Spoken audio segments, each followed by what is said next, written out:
मैं सोफे पर लेटा था। टी शर्ट आधी चढ़ी हुई थी और टीवी पर कुछ बोरिंग चल रहा था। तभी कमरे में वो आई, मेरी साली नंदिनी। छोटी सी नाइटी पहने हुए, बाल खुले और हाथ में कोल्ड कॉफी। भैया, बहुत गर्मी है, पसीना तो देखो आपका, उसने मुस्कुराते हुए कहा और मेरे पास आकर बैठ गई। तू भी ना, इतनी नाइटी पहनकर घूमेगी तो और गर्मी लगेगी।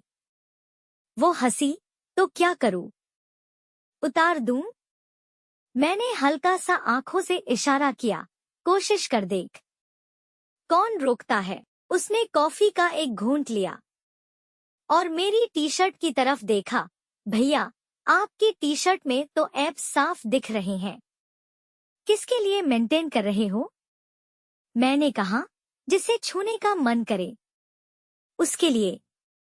वो करीब आई, उंगली से मेरी टी शर्ट उठाई। मतलब, मैं छू सकती हूँ, तू तो पूछ भी रही है, बाकी तो सीधे हाथ लगाती है।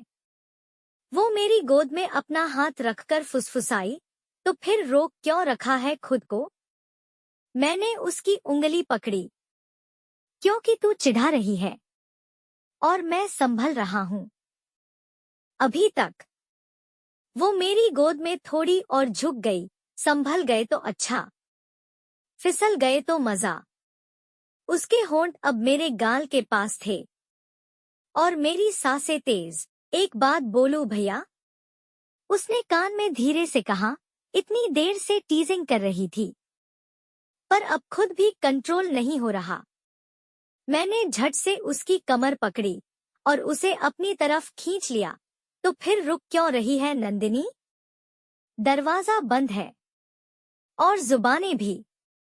उसने हौले से अपनी नाइटी का बटन खोलते हुए कहा, फिर आज बहन की शादी में साली का भी हनीमून हो जाए। कमरे की लाइट बंद हो चुकी थी, पर कॉफी की मिठास अब दोनों के बदन से टपक रही थी।